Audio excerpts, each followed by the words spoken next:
everyone, welcome back to our YouTube channel. Today we will be talking about one of the most important questions that every aspirant has almost, that is how to choose the optional subject for UPSC examinations. So choosing an optional subject is of crucial importance because it carries such huge amount of weightage in the overall paper. So choosing the right optional subject basically gives you a kickstart for your preparation towards the exam and also maybe towards cracking it. You just can't take the optional subject lightly just because it has the word optional in it. That is pretty obvious. So now I will give you 5 tips in order to understand as to how you would be able to choose your optional subject. The first and the foremost thing that I personally feel that everyone would already know is that you should choose an optional subject according to your own interest and academic background. These are two most crucial aspects before you understand about the optional subjects.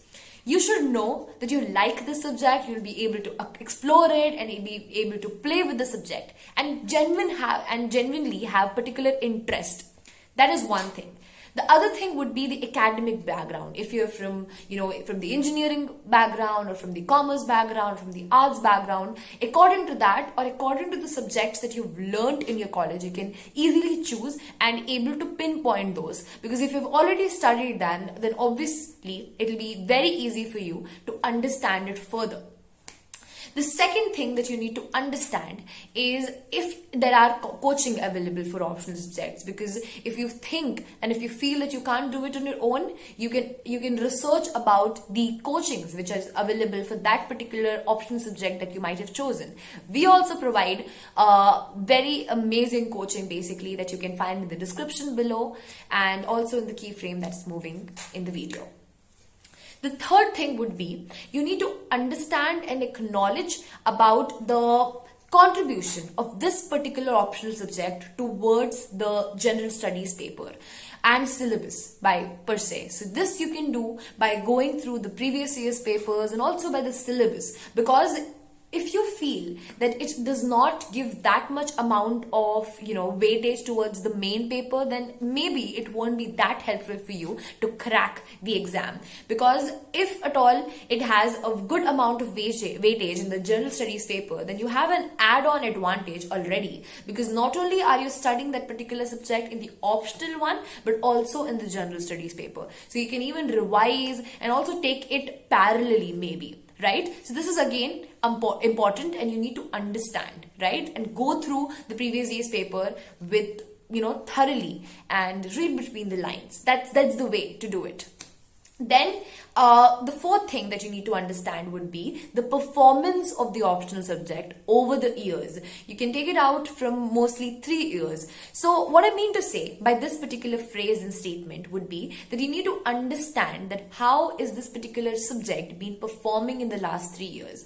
What I mean again would be the level and intensity of the toughness. Is it easy? Are the questions easy, or are the questions moderate on overall level, or is it difficult? What is its performance over the 3 years? Are children able to gain marks through this or not, or is it some strict checking going on, or what is happening? So this you can understand by the performance of the paper, most preferably 5 or 3 years. Then the last and the most important part would be time management. Will you be able to give equal amounts of time to the optional subject as well? Because if you choose a subject which is extremely difficult, then you won't be able to manage your time, because there are other various topics and other various subjects that you have to study along with your optional paper. So if you devote huge amounts of time to this particular subject, then you won't have time for other subjects. So you need to understand and you need to see for yourself if you're able to give ample amounts of time to the optional ones, you can manage it with other subjects. So this way you can have a very harmonious type of preparation which will be able to help you crack the exam in the near future. That's one way to do it. So these are 5 tips that I gave you from my side that will be extremely helpful for you in order to choose your UPSC optional subject. I give out a huge shout out to all those aspirants out there working hard in order to make their dreams into reality. Thank you.